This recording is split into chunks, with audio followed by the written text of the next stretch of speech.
Hello, ಎಲ್ರಿಗೂ ನಮಸ್ಕಾರ. ನಾವು ಹೋಗ್ತಾ ಇದ್ದೀವಿ ಇವತ್ತು ನಮ್ಮ ಫ್ರೆಂಡ್ ಮನೆ ಮದುವೆಗೆ ಹೋಗಿದ್ವಲ್ಲ, ಅಲ್ಲಿಂದನೇ ಮಾರನೇ ದಿನಕ್ಕೆ ದೇವಸ್ಥಾನಕ್ಕೆಲ್ಲ ಹೋಗ್ತಾ ಇದ್ವಿ. ಅಲ್ಲಿ ನಾವು ಯಡಿಯೂರು ಶ್ರೀ ಸಿದ್ಧಲಿಂಗೇಶ್ವರ ದೇವಸ್ಥಾನಕ್ಕೆ ಹೋಗಿ ನಂತರ ಅವ್ರ ಮನೆ ದೇವರಿತ್ತಂತೆ, ಬೆಟ್ಟದ ರಂಗನಾಥ ಸ್ವಾಮಿ ಅಂತ, ಅಲ್ಲಿಗೆ ಹೋಗಿ ಬರೋಣ ಅಂತ ಹೋಗ್ತಾ ಇದ್ದೀವಿ. ಹೋಗೋ ದಾರಿ ಎಷ್ಟು ಚೆಂದ ಇದೆ ಅಂತೀರಾ, ಸಖತ್ತಾಗಿದೆ ಪ್ಲೇಸ್ ಮಾತ್ರ. ಇಡೀ ಊರೇ ಕಾಣುತ್ತೆ, ಅಷ್ಟು ಚೆನ್ನಾಗಿದೆ. ನಾನು ಈ ಹೋಗೋ ವಿಡಿಯೋನ ಇಷ್ಟು ಲೆಂತಿ ಮಾಡ್ತಿರಲಿಲ್ಲ, ಬಟ್ ವ್ಯೂ ಸೂಪರ್ ಆಗಿದೆ. ಅದಕ್ಕೋಸ್ಕರ ನಾನು ನೋಡಿರೋ ವ್ಯೂನ ನೀವು ನೋಡಿ ಅಂತ ನಾನು ಇಷ್ಟುದ ಲೆಂತಿ ಮಾಡ್ತೀನಿ. ಯಾರು ಬೇಜಾರು ಮಾಡ್ಕೊಳ್ದೆ ಫುಲ್ ವಿಡಿಯೋ ನೋಡಿ, ತುಂಬ ಚೆನ್ನಾಗಿದೆ. ಇನ್ನೂ ಎಕ್ಸ್ಪ್ಲೋರ್ ಮಾಡ್ತಾ ಹೋಗ್ತೀನಿ. ಇದು ಬಂದು ಎಂಟ್ರೆನ್ಸ್ ಅಲ್ಲಿ ಹೋಗೋದಕ್ಕೆ. ನಾವು ಆ ಕಡೆಯಿಂದನೂ ಬರ್ಬೋದು ಸುತ್ತಾಕೊಂಡು, ಬೆಟ್ಟದ ಮೇಲಿಂದನೇ ಮತ್ತೆ ಬೈಕ್ ಓಡಿಸ್ಕೊ ಬರಬೇಕು. ಆದರೆ ನಾವು ಮೆಟ್ಲು ಹತ್ತಿನೇ ಹೋಗೋಣ ಅಂತ ಮೆಟ್ಲು ಹತ್ತಿ ಹೋಗ್ತಾ ಇದ್ದೀವಿ. ಎಷ್ಟು ಮೆಟ್ಲಿದೆ ಅಂತ ಆಮೇಲೆ ನನ್ನ ತಮ್ಮ ಎಣಿಸ್ತಾನೆ, ಅವ್ನು ಹೇಳ್ತಾನೆ, ಅವ್ನು ಎಣಿಸ್ಕೊಂತ ಹೋಗ್ತಿದ್ದಾನೆ. ನಾವು ಇಲ್ಲಿ ಇದು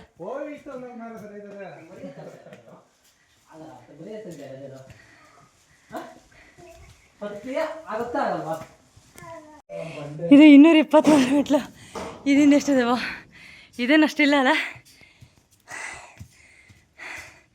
ಕೊಡ್ಸೋದಕ್ಕಿಂತ ಬಿಗಿ ಸರ್ ಆಯ್ತು ಕಣ. ಇದು ಕೊಡ್ಸೋದ್ರಕ್ಕಿಂತ ಬಿಗಿ ಸರ್ ಆಯಿತು.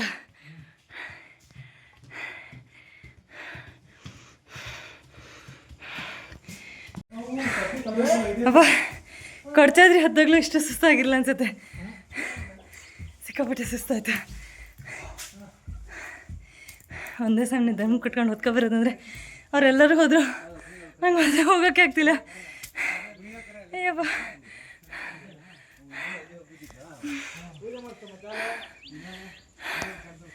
ಅಯ್ಯಪ್ಪ, ಮದುಮಕ್ಳದ್ದು ಪೂಜೆ ಆಗಲಿಲ್ಲಲ್ಲ.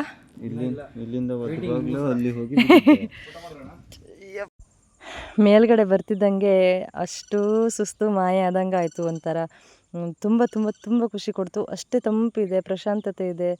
ಮನೆ ದೇವರು ಅಂದರೆ ಸುಮ್ಮನೆನಾ, ತುಂಬ ಚೆನ್ನಾಗಿದೆ.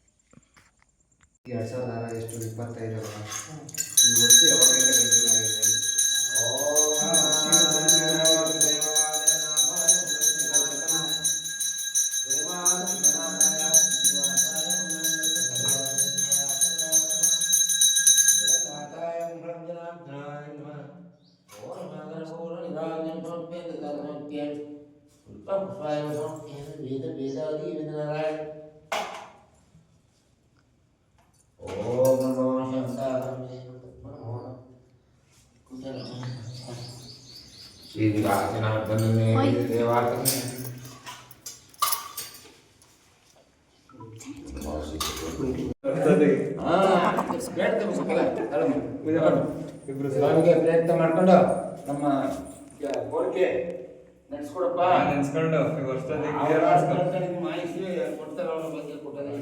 ಯಾಕೆ ಕಣ್ಣು ಬೀಳ್ದಂಗೆ ಎಲ್ಲ ಕೊಡ್ತಾರ ಅಷ್ಟೇ. ಊಟ ಸಿಗ್ತಾರೆ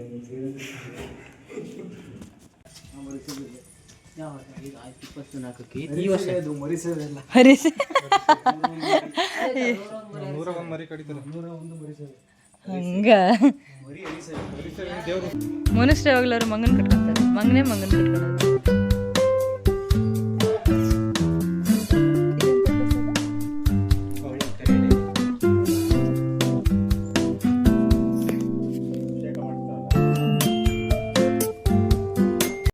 ಸ್ಥಾನಕ್ಕೆ ಮಡಿಗೆ ಹೋಗಿದ್ರೆ ಎಲ್ಲ ಆಯಿತು. ಇಲ್ಲೇ ತಪಸ್ ಮಾಡ್ಕೊಂಡು ಆ ಮರ ಐತಲ್ಲ, ಈಗ ಆ ಮರದಡಲ್ಲೇ ಕೂತ್ಕೊಂಡು ತಪಸ್ ಮಾಡಿರೋದು. ಅದನ್ನು ತಿದ್ದವ್ರು ಆಕಾರ ಆಂಜನೇಯ ತಿದ್ದುಕೊಂಡೇ ತಪಸ್ ಮಾಡ್ಯಾರ. ಮಾಡಿ ಅವರು ಜಾಸ್ತಿ ಬೆಟ್ಟನ ಹುಡ್ಕೋದಲ್ಲ ದೇವರು.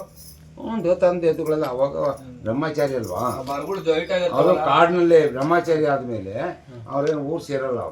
ಅವ್ರೆಲ್ಲ ಕಾಡುಗಳೇ ಸೇರ್ಕೊಳ್ಳೋದು ಅಷ್ಟೇ. ನಿಮ್ಮೂರಲ್ಲಿ ಊರಲ್ಲಿ ಸೇರಿದೆ ಆಮೇಲೆ ಅದು ಬಂದರು ಸ್ವಾಮಿ ಇಲ್ಲಿ ತಪಸ್ ಮಾಡ್ಕೊಂಡು ಇಲ್ಲಿ ಎಲ್ಲಾನು ಬರ್ಕೊಂಡೆ ತಪಸ್ ಮಾಡಾದ್ಮೇಲೆ ಅವ್ರನ್ನ ಸಾಸಿನ ಮುಂದೆ ಬರೋದು ಹಿಂದೆ ಬರೋದು ಎಲ್ಲಾನು ತಾಮ್ರ ತಗಡಿನಲ್ಲಿ ತವರೆ ಎಲೆಯಲ್ಲಿ ಎಲ್ಲ ಬರ್ದವ್ರೆ. ಅವರು ಇದು ಬಂದವರಿಂದಲೂ ಬರ್ದವ್ರು. ಸಾಸಿನ ಎಲ್ಲ ಬರ್ಬಿಟ್ಟವ್ರು. ತವರೆ ಎಲೆ ಒಂದು ತಗಡದೆ, ಒಂದು ಹಿಂಗು 10 ಅಡಿ ಇದೆ, ಹಿಂಗು 10 ಅಡಿ ಇದೆ. ಅದು ಅವರು ವಂಶಿಕರ ಮನೇಲಿ ಐತಿ. ಅವ್ರ ವಂಶಿಕರ ಮನೆ. ಅವರು ಸೆಮೆರಾಯರು ದಾಸಪ್ಪಳಿ ಮನೆಗೆ ಮೀಸಲು ತೀರ್ಸಕ್ಕೆ ಬರ್ತಾರಲ್ಲ, ಅವ್ರ ವಂಶಿಕರು. ಇವ್ರು ಮೂಲತಃ ಎಲ್ಲಿ ಇರೋದು ಶಾಸನ ಎಲ್ಲಿದೆ ಈಗ? ಶಾಸನ ಅವ್ರ ಮನೇಲೇ ಇದೆ. ಅವ್ರು ಇಲ್ಲಿ ಮುನ್ನಾಗೆ ಶಾಸನ ಎಲ್ಲ ಐತೆ. ತಾಮ್ರ ತಗಡಿನಲ್ಲಿ ಇರೋದೆಲ್ಲ ತಾಮ್ರ ತಗಡಿನಲ್ಲಿ ಬರ್ದವ್ರೆ. ಆಮೇಲೆ ತಾವರೆ ಎಲೆ ತಾರೆ ಎಲೆ ಒಂದು ಉದ್ದಕ್ಕೆ ತಾವರೆ ಎಲೆ ಬರ್ತದೆ, ಅದರಲ್ಲೂ ಬರ್ದವ್ರೆ. ಆಮೇಲೆ ಎಲ್ಲದರಲ್ಲೂ ಬರ್ದವ್ರೆ. ತಾಮ್ರ ತಗಡಲ್ಲಿ ಒಂದು 10 ಅಡಿ ತಗಡಿನಲ್ಲಿ ಒಂದು ಬರ್ದವ್ರೆ. ಪ್ಲ್ಯಾನಿಂಗ್ ಐತೆ. ಸ್ವಾಮಿ ದೇವಸ್ಥಾನ ಕಟ್ಟೋದು ಪ್ಲ್ಯಾನಿಂಗ್ ಎಲ್ಲ ಐತೆ. ಇಷ್ಟಡಿ ಈ ಕಲ್ಲು ಎಷ್ಟು ಹಾಕಿವ್ರೆ ಅಂತೇಳಿ ಬರ್ದವ್ರೆ. ಸ್ವಾಮಿ ಒಂದೇ ದಿವಸ ಕಟ್ಟಿರೋದಾ? ಏನಾದ್ರು ಗೊತ್ತಿಲ್ಲ ಇದೆ. ಆಮೇಲೆ ಈ ಸಿಂಬಿ ಕಂಬ ಎಷ್ಟವೆ ಅದನ್ನು ಬರ್ದವ್ರೆ. ಇಷ್ಟೇ ಕಂಬ ನಿಲ್ಸಿರೋದು, ಇಷ್ಟೇ ಕಂಬ ಅವೆ ಅಂತೇಳಿ ಬರ್ದವ್ರೆ ಶಾಸನದಲ್ಲಿ. ಅಂದರೆ ನಾವು ಚಿಕ್ಕ ಹುಡುಗರಲ್ಲಿ ಆ ಕಡೆ ಸೈಡಲ್ಲಿಗೆ 2 ತೊಟ್ಟಿ ಇತ್ತು, ಸಿಮೆಂಟ್ ತೊಟ್ಟಿ. ಅದು ಅವಾಗ ಗಾರೆ ಆಡಿಸ್ಕೊಂಡ್ಬಂದು ತೊಟ್ಟಿ ಕಟ್ಟಿದ್ರು. ನಾವು ದನಿಗೆ ತೊಟ್ಟಿ ಮಾಡ್ತೀವಲ್ಲ ಹಂಗೆ. ಅದರೊಳಗೆ ಏನು ಮಾಡೋದಂತೆ, ಆ ಕಾಲದಲ್ಲಿ ಕ್ವಾಣ್ಗಳಂತೆ ಗಾಡಿ ಇದೇ ಬಂಡೆ ಮೇಲೆ ತಂದಿರೋದು. ಇವರು ಸ್ವಾಮಿಯವರು ಹೇಳಿದ್ರಂತೆ, 7 ಕೊಪ್ಪರಿಗೆ ಹಣ ಸಿಗ್ತದೆ ಇಲ್ಲಿ ಈ ಕೆರೆ ಒಳಗೆ. ಆ 7 ಕೊಪ್ಪರಿಗೆ ಹಣ ತಗೊಂಡೋಗಿ ಯಾವ್ದಾರ ಕಾಂಟ್ರಾಕ್ಟ್ ಕೊಟ್ಬಿಡಿ ಅಂತ ಹೇಳಿದ್ರಂತೆ. ಬರ್ದಿದ್ರಂತೆ. ಅವರು 7 ಕೊಪ್ಪರಿಗೆ ಹಣ ಸಿಕ್ತಂತ ಇಂಥ ಜಾಗದ ಇಂಥ ಟೈಮ್ನಲ್ಲಿ ತಗೊಳ್ಳಿಕ್ಕೆ ಹೇಳಿದ್ರು. ಅವೆಲ್ಲ ಶಾಸನದಲ್ಲಿ ಬರ್ದವ್ರು, ಶಾಸನ ಐತೆ. ಅದನ್ನು ತಗೊಂಡೋಗಿ ಸಾಬ್ರಿಗೆ ಕಾಂಟ್ರಾಕ್ಟ್ ಕೊಟ್ಬಿಟ್ರು. ಇಲ್ಲಿ ಅಚ್ಚುಕಟ್ಟೆ ಪಡೆದ್ರು ಸಾಬ್ರು ತಾವು ಅವ್ರಿಗೆ ಕೊಟ್ಬಿಟ್ರಂತ ಆ ಕಾಲದಲ್ಲೇ. ಅವ್ರ ಮಕ್ಕಳು ಈಗ ಅಲ್ಲಿ 3 ಮಕ್ಕಳವ್ರೆ. ಶ್ರಾವಣದಲ್ಲಿ ಅವರು ಇಲ್ಲಿ ಯಾರೂ ಇಲ್ಲ, ಮೈಸೂರಲ್ಲಿ ಅವರಲ್ಲ. ಮೈಸೂರಲ್ಲಿದ್ದರು ಈ ದೇವಸ್ಥಾನ ಕಟ್ಟಿದ್ರಲ್ಲ, ಅವ್ರ ಮೊಮ್ಮಕ್ಕಳವ್ರೆ. ಅವರು ಶ್ರಾವಣದಲ್ಲಿ ಬಸ್ ಮಾಡ್ಕೊಂಬರ್ತಾರೆ. ಅವರು ಮುಸ್ಲಿಮ್ಸ್ ಇಲ್ಲಿ ಬರ್ತಾರೆ ಪೂಜೆಗೆ. ಇಲ್ಲಿಗೆ ಬಂದು ಪೂಜೆ ಮಾಡಿಸ್ಕೊಂಡೆ ಹೋಗೋದು ಅವರು ಬರ್ತಾರೆ. ಆಮೇಲೆ ಅದೆಲ್ಲ ತಪಾಸ್ ಮಾಡಿ ಎಲ್ಲ ಇದು ಮಾಡಿಬಿಟ್ಟಲ್ಲ, ನೆಲಮಳೆಗೆ ಇಳಿದ್ಬಿಟ್ರು. ಇಳಿಯೋ ಟೈಮ್ ಬಂದ್ಬಿಡ್ತು ಅವ್ರಿಗೆ. ಅಲ್ಲೇ ಹಿಂದ್ಗಡೆ ಗಡ್ಗಂಬದ ಹಿಂದೆ ಗಡ್ಗಂಬ ಇದೆಯಲ್ಲ, ಅವರು ಏನು ಮಹಿಮೆ ಅವ್ರದ್ದು ಅಂದರೆ, ಅವ್ರು ಯಾರೇ ಬಂದರೂ ನೀವು ಇಲ್ಲಿ ಹೂವು ಕೇಳ್ತೀರಲ್ಲ, ಹೂವು ಕೇಳ್ತಾರೆ. ಅವರು ಏನೋ ಒಂದು ಅವರ ಭಕ್ತಿಯಿಂದ ಏನು ಸಿಗ್ತದೆ ಅದು ಕೈಯಿಂದ ಎತ್ತಿ ಕೊಟ್ಬಿಟ್ಟು ಒಳ್ಳೇದಾಗ್ಬಿಡೋದು ಆ ಕಾಲದಲ್ಲಿ. ಅದಕ್ಕೆ ಏನು ಮಾಡಿದ್ರಂತೆ, ಕೊಟ್ಟು ಆದಮೇಲೆ ಇವರು ಕಾಲ ನೆಲಮಳೆಗೆ ಇಳಿಬೇಕೆಲ್ಲ ರೆಡಿ ಮಾಡಿಕೊಂಡು ಎಲ್ಲ ಶಾಸನ ಬರೆದುಬಿಟ್ರು. ಇಂಥ ಟೈಮ್ಗೆ ಇತ್ತು, ಇದೆ ಇಂಥದ್ದೇ ಸಿಗ್ತದೆ, ಇಂಥದ್ದೇ ಆಯ್ತದೆ ಅಂತೆಲ್ಲ ಎಲ್ಲ ಬರೆದು ಮಡಿಬಿಟ್ರು. ಮಡಿಬಿಟ್ಟು ನೆಲಮಳೆಗೆ ಹಿಡ್ಕೊಂಡ್ರು. ಶಾಸನ ಇರೋದು ನಾವು ಓದಿರೋದನ್ನ ಕನ್ನಡದಲ್ಲಿ ಎಲ್ಲ ಅಳಗಣ ಓದಕ್ಕೆ ಎಲ್ಲ ಹೆಜ್ಜೆ ಮಿಷಿನಿಗೆ ಕೊಟ್ಟು ಕನ್ನಡದಲ್ಲಿ ಎತ್ಕೊಂಡವ್ರಲ್ಲ. ಈಗಿನವ್ರು ಯಾರು ಕೇಳಲ್ಲ ಅದನ್ನ. ಯಾವುದೋ ಪೇಪರ್ ಬರ್ತಾವೆ ನೋಡ್ರಿ, ಯಾವ ಇಂಗ್ಲೀಷ್ನಲ್ಲಿ ಈಗಿನ ಹತ್ತಿರ ಅದು ಅಕ್ಷರ ಹಿಡಿಯೋಕ್ಕೆ ಬರೋಲ್ಲ. ಸುಮ್ಮನೆ ಇಲ್ಲಿ ಮಾತ್ರ ತಲೆಕಟ್ಕೊಡ್ತಾನೆ ಅಷ್ಟೇ. ಈಗ ಡಾಕ್ಟರ್ ಮಾತ್ರ ಒಂದು ತಲೆಕಟ್ಟು ಕೊಡ್ತಾರೆ, ಎಳೆದ್ಬಿಟ್ರೆ ಮುಗ್ದಾಯ್ತು. ಅದು ಅಲ್ಲಿ 5 ಅಕ್ಷರ 6 ಅಕ್ಷರ ಇರ್ತದೆ ಅದರೊಳಗೆ. BCom BA ಓದಿರೋರಿಗೆ ಡಾಕ್ಟ್ರು ಅಕ್ಷರ ಎಷ್ಟು ಬರೀತಾರೆ ಇಲ್ಲಿ ಒಂದೇ. ಇಲ್ಲಿ ಸುಮ್ಮನೆ ಇದು ಮಾಡ್ತಾರೆ, ಬೀಚ್ಬಿಡ್ತಾರೆ. ಶಾಸನ ಬರ್ದವ್ರಿಲ್ಲ, ಅದನ್ನ ಕನ್ನಡದಲ್ಲಿ ಹೆಚ್ಚಿದ್ದೀವಿ.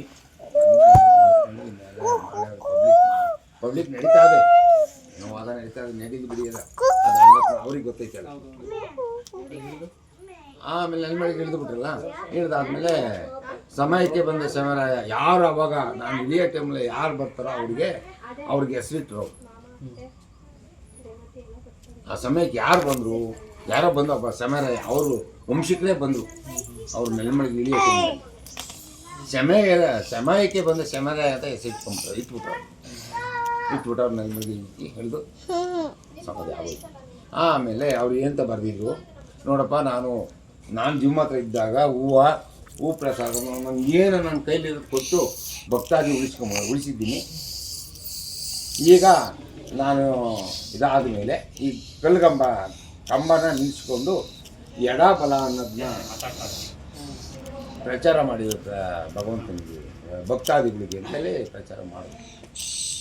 ಈಗ ಹೂವು ಕೇಳ್ತೀವಲ್ಲ, ಅದು ಉತ್ತರಕ್ಕೆ ತಲೆ ಹಾಕಿರೋದು ಹಿಂಗೆ ಮಲಗಿರೋದು.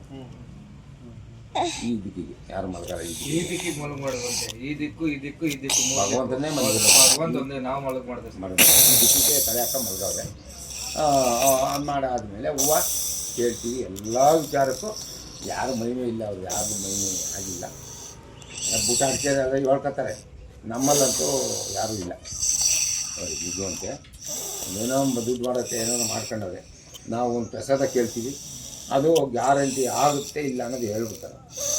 ಸ್ವಲ್ಪ ನಡ್ಸ್ಕೊಡ್ತೀನಿ ಅನ್ನಂಗಿದ್ರೆ ಬರಗಡೆ ಕೊಡ್ತೀನಿ, ಇಲ್ಲ ಆಗಲ್ಲ ಭಾರಿ ಕಷ್ಟ ಆಗಂಗಿದ್ರೆ ಎರಡು ಕಡೆ ಕೊಟ್ಟು ಕಳಿಸ್ತೀವಿ. ಮುಂದೆ ಇಲ್ಲಿ ಬಂದ್ಬಿಟ್ಟ 600 ವರ್ಷದಿಂದ ಬಂದವ್ರೆ. ಸುಮ್ಮನೆ ಅಂತರ ಹಾಕ್ಬಿಡಿ ಒಂದು.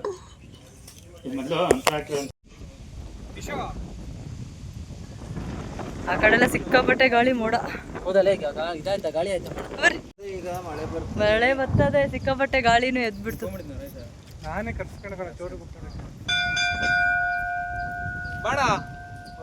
ದೇವಸ್ಥಾನದ ಎದುರುಗಡೆನೆ ಆಂಜನೇಯ ಸ್ವಾಮಿ ದೇವಸ್ಥಾನ ಇದೆ. ಹಾಗೆ ಕೆಳಗೆ ಬಂದು ಅಲ್ಲೊಂದು ಹಣ್ಕಾಯಿ ಮಾಡಿಸ್ಕೊಂಡು ಆ ಆಂಜನೇಯ ಸ್ವಾಮಿ ಎಲ್ಲರಿಗೂ ಒಳ್ಳೇದು ಮಾಡಲಿ ಅಂತ ಬೇಡ್ಕೊತಾ ಇವತ್ತಿಗೆ ಈ ವಿಡಿಯೋ ಎಂಡ್ ಮಾಡ್ತಾ ಇದ್ದೀನಿ. ಬಾಯ್.